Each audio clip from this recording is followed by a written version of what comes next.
à Nianing, tout le monde connaissait Omar comme le garçon qui parlait aux étoiles.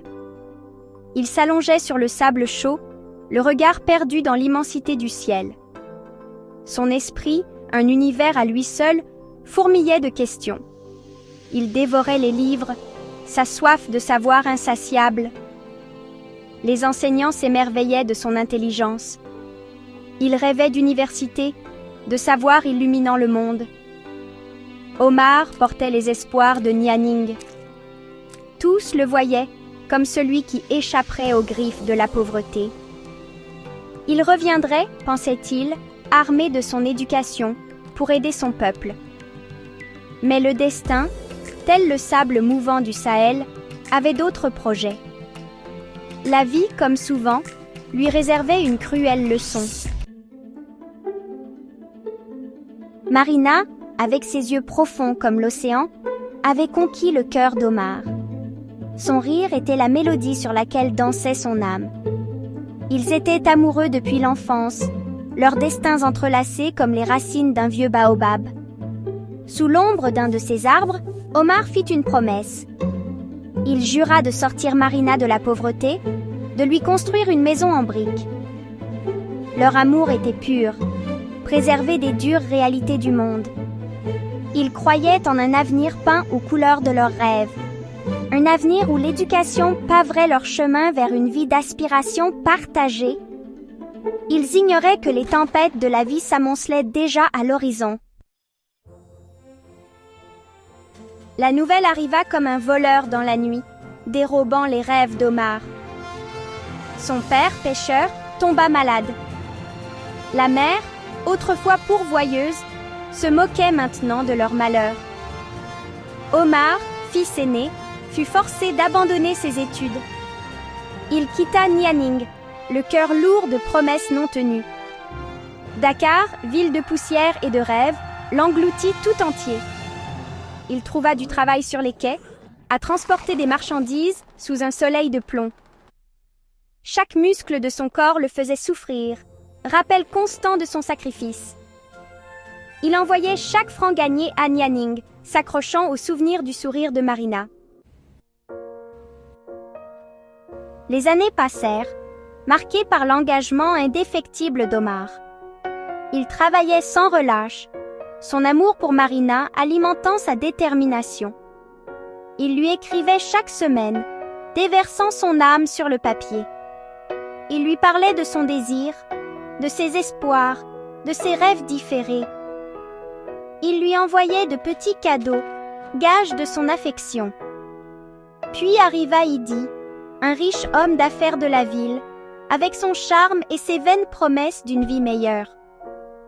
Aveuglés par l'appât du gain, les parents de Marina la pressèrent d'accepter la proposition d'Idi. Ils voyaient en lui leur échappatoire à la pauvreté, inconscient du vide qu'il offrait. Déchirée entre son amour pour Omar et la pression familiale, Marina fit un choix qui allait changer à jamais le cours de leur vie. La nouvelle du mariage imminent de Marina frappa Omar comme un coup de foudre. Ce fut un coup dur qui brisa les rêves qu'il avait si soigneusement nourris.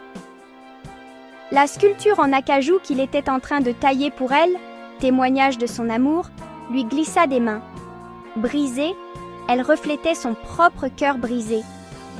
Il écrivit à Marina, ces mots empreints de douleur et de trahison. Il lui rappela leurs promesses, leurs rêves partagés. Mais ses supplications restèrent vaines. Déchirée entre son cœur et les attentes de sa famille, Marina choisit la cage dorée offerte par Idi. Elle lui répondit, ses paroles remplies d'excuses et de justifications qui sonnèrent faux aux oreilles d'Omar. La vie de Marina avec Idi était une cage dorée. Elle avait la richesse matérielle, mais son esprit se flétrissait. Idi, découvrit-elle, était un homme cruel, plus intéressé par sa beauté que par son cœur. Il affichait sa richesse, ses maîtresses, son mépris pour tout ce qui lui était cher. Elle pensait souvent à Omar, à son amour, à son intégrité, à ses sacrifices. Elle réalisa l'ampleur de son erreur.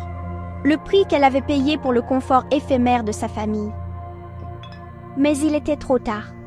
Le mal était fait, et elle était piégée dans un mariage sans amour, son esprit s'éteignant lentement.